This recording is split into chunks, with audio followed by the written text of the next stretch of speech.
Dungunya kasus ini dibawa, dipancing-pancing Dokter Tifa, Rismond, Roy, yang otaknya berfungsi maksimal. Dari segi itu udah terlihat ketidakseimbangan. Otak Termul itu adanya di dengkul. Jadi kalau ada kesalahan berpikir, Termul akan dibedah oleh dokter ahli tulang. Jadi Jokowi dituntut bukan karena ijazahnya palsu, tapi karena dia berbohong punya ijazah asli. Clinton dihukum karena terjadi hubungan seksual, benar nggak? Salah. Dia dihukum karena berbohong. Dia bilang nggak ada, ternyata ada tuh. Jadi soal moral itu nggak ada urusan dengan kita. Tetapi berbohong itu adalah masalah hukum. Anggap ya. Anda mau selingkuh, Anda mau bikin amoral, urusan pribadi Anda. Tapi kalau Anda sebagai pejabat publik ditanya dan Anda berbohong, Anda dihukum karena berbohong sebagai pejabat publik, bukan karena ijazahmu palsu. Pak Jokowi tersiksa secara psikologi karena dilihat agen-agen dia itu dungu. Saya kasihan Pak Jokowi, kirim si ini, kirim si itu, dihajar oleh Rismond, dihajar oleh Tifa, dihajar oleh itu doang argumennya, muter. Dan penyebab kesakitan Jokowi bukan Tifa, Roy atau Rismond, tapi Termul sendiri itu. Kalau Termulnya pinter, kasus ini sudah selesai dari 2 tahun lalu. Tapi Termul juga berpikir, kita jangan jadi pinter, biar jadi dungu, supaya amplop Jokowi jalan terus. Kan jahat kan? Jadi Termul itu jahat in optima forma. Buku ini jujur in optima forma. Terima kasih.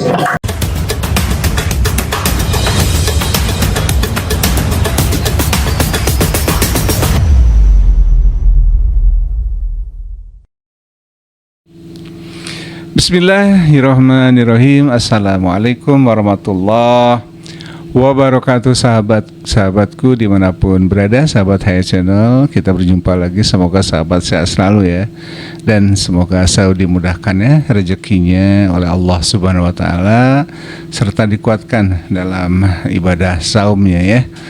Sahabat Haya Channel, dari cuplikan tadi sudah masuk ke ngeri-ngeri sedap ini ya, Bung Rocky Gerung dalam sebuah acara kemarin, kalau tidak salah ya, acara launching bukunya Ibu Dr. Tifa yang membedah otak politik Jokowi, menyampaikan pernyataan atau sambutan atau kupasan secara singkat ya dari di acara tersebut. Dan apa yang disampaikan oleh Rocky Gerung ini menurut pendapat saya, menurut keyakinan saya, ini bisa bikin Termul mendidih kepanasan, bahkan mendidih mungkin ya, mendengar atau menonton apa yang disampaikan oleh Rocky Gerung pada acara tersebut. Tapi untuk lebih jelasnya, kita akan ikuti video lengkapnya dari Bung Rocky Gerung ini yang saya ambil dari channelnya Sentana TV ya. Dan jadi silahkan di subscribe ya channel Sentana TV yang senantiasa selalu konsisten berjuang mengawal kasus dugaan ijazah palsu Jokowi ya, bersama tentu tim RRT ya, kemanapun selalu bersama-sama begitu ya. Dan silahkan di subscribe ya channelnya. Dan saya ucapkan selamat menyaksikan, selamat menyimak apa yang atau paparan yang disampaikan oleh Bung Rocky Gerung ini ya. No Rismond, no omon-omon. Maksudnya no Rismond, no kemon itu. Karena dia bilang tadi saya akan berpikir ulang. Saya tidak akan berpikir ulang. Yang harus berpikir ulang adalah mereka yang membaca pikiran saya dengan cara yang keliru itu. Oke, ini buku. Setiap kali saya berapa hari lalu begini nih, otak politik Jokowi ini, Dr. Tifa teman saya, dia minta saya tuliskan pengantar. Lalu saya tulis dengan cara saksama dalam tempo singkat-singkatnya. Oke. Tadi diterangkan oleh Dr. Rismond tentang fungsi otak. Seolah-olah otak itu sekedar benda biologis yang bisa diurai, dianalisis untuk memeriksa lapisan-lapisan lemak yang membuat saraf kita itu terus hidup, yang membuat elektromagnetik itu bisa melompat-lompat untuk memproduksi energi. Tetapi selalu ada hubungan antara otak dan pikiran. Misterinya di situ sampai sekarang. Apakah otak membentuk pikiran atau pikiran kita memaksa otak untuk mengklasifikasi ilmu pengetahuan? Itu dulu sudah dipikirkan tahun 1800 oleh Immanuel Kant.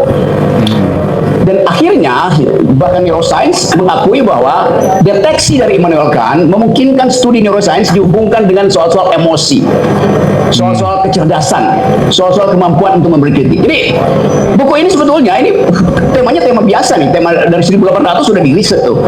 Hubungan antara otak dan emosi, hubungan antara otak dan protes politik. Kalau kita bilang ada orang oposisi, itu artinya otaknya memang ada fungsi dalam otaknya yang dihasilkan oleh kemampuan untuk reasoning. Itu dasarnya tuh. Kalau Anda baca riset tentang otak, ada dokter Spanyol namanya Damasio, Antonio Damasio. Dia bahkan mencoba membaca Immanuel Kant untuk mengetahui kenapa filsuf Immanuel Kant itu begitu cerdas. Padahal Immanuel Kant sendiri mengatakan otak saya itu, kata Immanuel Kant, bisa membaca otak saya. Coba Anda bayangkan, jadi problem itu dari awal sudah diriset tuh. Karena pada waktu itu belum ada teknologi untuk menginterpretasikan jumlah energi yang dipublish oleh otak kita tuh. Anda bayangkan misalnya, kita sekarang lagi fasting, lagi puasa itu. Apakah otak kita berhenti bekerja? Kalau kita lagi puasa, secara biologis harusnya berhenti bekerja. Kenapa? Kalau kita puasa, tidak ada glukosa yang masuk ke tubuh kita, dok. Tidak ada glukosa, otak tidak bisa hidup tanpa energi glukosa. Puasa nggak gitu? Udah 30 tahun saya puasa. Saya bayar tiga. Jangan ajukan pertanyaan yang berbahaya. Jadi, kalau kita teliti, di dalam keadaan puasa pun otak kita memproduksi sesuatu tanpa glukosa, itu berarti ada cadangan energi disediakan oleh tubuh. Kalau nggak semua orang yang berpuasa jadi dungu. Padahal bahkan mereka yang nggak puasa pun dari awal udah dungu tuh. Karena namanya puasa Solo. Solo itu bukan nama kota. Hati-hati. Nama ganti self. Solo sendiri itu. Gue mau jadi akal supaya nggak kena delik. Cerdas. Oke, kata self tadi ya, saya akan itu keingat lagi. Kata self, kedirian kita dihasilkan oleh kemampuan otak untuk membedakan saya dengan Anda. Sekarang pertanyaannya, jenis kimia apa yang ada di otak sehingga mampu untuk membedakan saya dengan Anda, Anda dengan Gibran, Gibran dengan bapaknya, bapaknya dengan Jokowi. Saya itu kemampuan berpikir. Ngerti nggak? Udah sukses belum? Jadi kalau kasus yang ditulis oleh Dr. Tifa ini dibawa ke meja sidang di depan hakim, bahkan tidak akan selesai di meja sidang, karena riset itu selalu sifatnya ongoing, in the making, tidak akan berhenti. Jadi percuma membawa kasus ini ke meja sidang, bawa kasus ini ke meja sidang akademis. Itu yang dari awal saya inginkan. Kalau saya diminta jadi saksi ahli, saya bersedia jadi saksi ahli. Saya bayangkan, kalau saya jadi saksi ahli, yang akan nanya saya itu jaksa. Jaksa itu belajar hukum. Dia nggak belajar filsafat. Dia nggak belajar neuroscience. Dia nggak belajar artificial intelligence. Saya belajar. Karena saya sekolah pertama elektro. Jadi saya ngerti soal-soal fisika itu.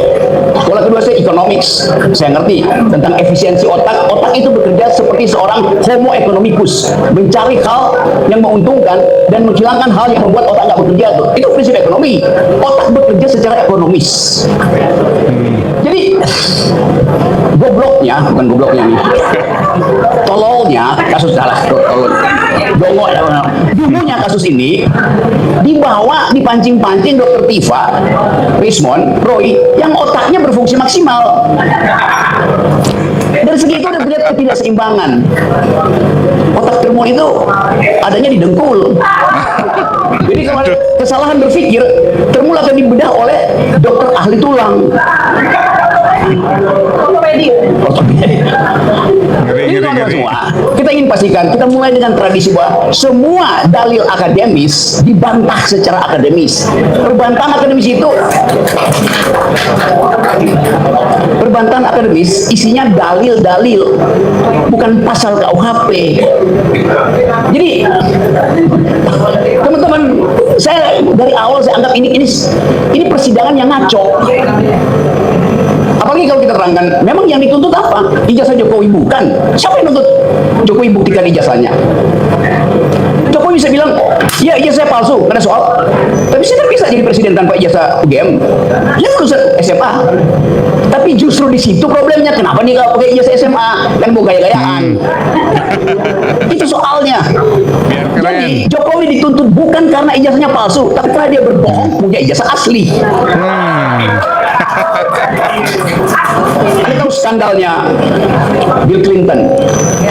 Dia di-impeach atas peristiwa Monica Lewinsky. Karena ternyata terbukti dalam persidangan ada kohabitasi antara Bill Clinton dengan staf khususnya, seorang perempuan. Terjadi hubungan seksual.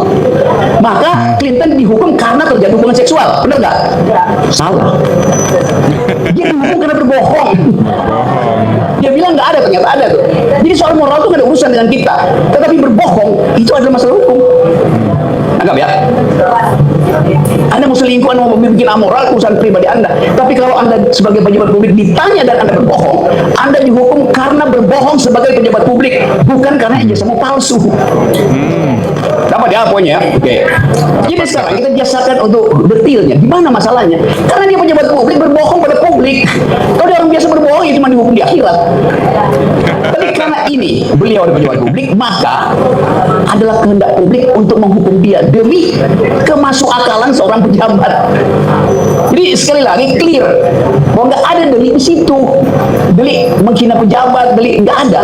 Yang satu-satunya ada di situ adalah delik kecerdasan dari Tifa, Rismond, dan Roy. Nah sekarang masalahnya kalau orang cerdas, memang itu pidana. Justru yang harus dipidana yang dungu itu. Dipidana oleh siapa? Dipidana oleh Allah Subhanahu Wa Taala. Di akhirat. Kenapa?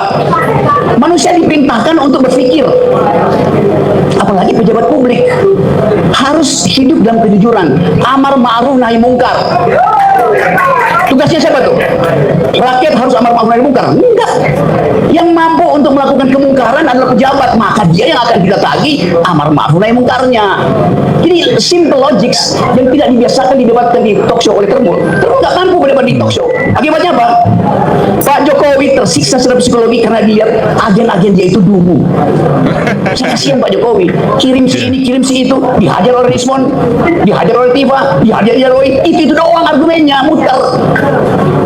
Jadi kita ingin selamatkan Jokowi supaya dia kesakitannya itu tidak berlebih.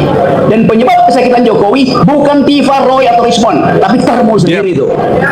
Kalau Termulnya pinter, kasus ini sudah selesai dari 2 tahun lalu. Tapi Termul juga berpikir kita jangan jadi pinter, biar jadi dungu supaya amplop Jokowi jalan terus. Kan jahat kan? Jadi Termul itu jahat in optima forma. Buku ini jujur in optima forma. Terima kasih. Luar biasa ya. Ini yang saya suka dari Rocky Gerung ya. Dimana kalau dia menyampaikan sesuatu, apakah hipotesa ataupun pendapat, maka selalu lengkap ya dengan dasar teorinya. Jadi argumennya itu dibangun dengan dasar-dasar berpikir yang mungkin bagi mereka yang selalu berusaha untuk berakal waras dan sehat itu akan paham ya. Terutama kaum intelek yang betul-betul bisa menempatkan posisi intelektualitasnya pada proporsi yang seharusnya atau pada tempat yang seharusnya. Jadi apa yang disampaikan oleh Rocky Gerung ini memang cukup tajam ya, terkait dengan mulai bicara dengan dasar bagaimana otak gitu ya, sampai dihubungkan dengan ekonomi dan sebagainya. Dan memang Rocky Gerung ini cukup lengkap pendidikannya ya. Jadi seperti tadi dia sampaikan, dan pernyataan terakhirnya luar biasa, ini cukup panas ya, hot gitu ya. Ya kita lihat atau kita coba amati saja perkembangannya, apakah ada yang bereaksi ini Termul ini dengan pernyataan Rocky Gerung yang disampaikan pada acara launching buku Dr. Tifa kemarin. Oke sahabat, terima kasih sudah menyimak, dan sekali lagi jangan lupa untuk subscribe juga selain HS Channel, subscribe juga Sentana TV ya, dan jangan lupa untuk selalu meningkatkan kualitas ibadah kita di bulan Ramadan ini. Aku qouli hadza wa astaghfirullah li wa lakum. Wassalamualaikum warahmatullahi wabarakatuh. Salam akal sehat selalu, merdeka.